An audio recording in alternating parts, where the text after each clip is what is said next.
হাদিসের মধ্যে আসছে নবীজি সাল্লাল্লাহু আলাইহি ওয়াসাল্লাম বলেন, কিয়ামতের দিন সবচাইতে নিঃস্ব হবে ওই ব্যক্তি যার আমলের কোনো অভাব নাই, নামাজ রোজার অভাব নাই, হজ যাকাতের অভাব নাই, দান সাদকার অভাব নাই, এক কথায় কোনো প্রকার নেক আমলের অভাব নাই। দুনিয়াতে তার একটা সমস্যা ছিল, সে বান্দার হক নষ্ট করত। আল্লাহ তাআলা তাকে জান্নাতে যাওয়ার অনুমতি দেওয়ার পূর্বে তার ব্যাপারে আল্লাহ রাব্বুল আলামিনের দরবারে মানুষেরা অভিযোগ দায়ের করবে। লম্বা হাদিস, আমি শুধু সারমর্ম কথাগুলা বলতেছি। কিছু লোক তার বিরুদ্ধে আল্লাহ রাব্বুল আলামিনের কাছে অভিযোগ দায়ের করবে। লোকটা হয়তো বলবে, আল্লাহ, এই লোকটা দুনিয়াতে আমার হক নষ্ট করেছিল। কেউ বলবে আমার সম্পদ দখল দিয়েছিল, কেউ বলবে আমাকে কষ্ট দিয়েছিল। এক কথায় আমার হক নষ্ট করেছিল। আল্লাহ, দুনিয়ার ভিতরে আমি দুর্বল থাকার কারণে আমি ন্যায় বিচার পাই নাই। দুনিয়াতে আমি মাজলুম ছিলাম। আল্লাহ, আজকের দিন আমি কি ন্যায় বিচার পাবো না? আল্লাহ রাব্বুল আলামিন তার অভিযোগ গ্রহণ করবে। এবার ওই পাহাড় পরিমাণ নেকের মালিককে বলা হবে, তোমার ব্যাপারে যে অভিযোগ দায়ের করা হলো সত্য নাকি? সে মিথ্যা কথা বলার কোনো উপায় নাই, স্বীকার যেতে সে বাধ্য।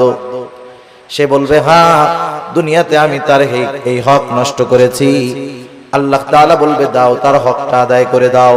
বলেন তো, দুনিয়াতে কেউ যদি কারো জমি জোর করে দখল দেয়, কিয়ামতের দিন জমি দেওয়ার কোনো অবস্থা আছে নাকি? এইবার লোকটা বলবে, আল্লাহ, এ তো দুনিয়া না, দুনিয়া না।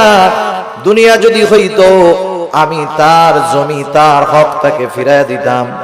এখন আমি কোথা থেকে দিব? এইবার অভিযোগকারী বলবে, আল্লাহ, ঠিক আছে, এটা তো দুনিয়া না। দুনিয়ায় আমার সম্পদ সে দখল দিয়েছিল, আজকে আমার সম্পদের প্রয়োজন নাই। সে আমার দুনিয়ার হকটা তার নেকির দ্বারা মিটায়া দে। এবার ওই পাহাড় পরিমাণ নেকের মালিক একটা মাত্র অপরাধ করতো, বান্দার হক নষ্ট করছে। সে কি করবে? নেকির থেকে নিয়ে এক একজনের হক আদায় করবে। যারা মানুষের হক নষ্ট করে, এরা একজনের করে না, বহুজনের করে। ঠিক কিনা বলেন? বহুজনের করে। একের পর এক অভিযোগকারী আসবে আর সে হক আদায় করতে থাকবে। এক সময় পাহাড় পরিমাণ নেক শেষ হয়ে যাবে, কিন্তু অভিযোগকারীর সিরিয়াল এখনো বড় লম্বা। আল্লাহ তাআলা বলবে, তাদের হক আদায় করো।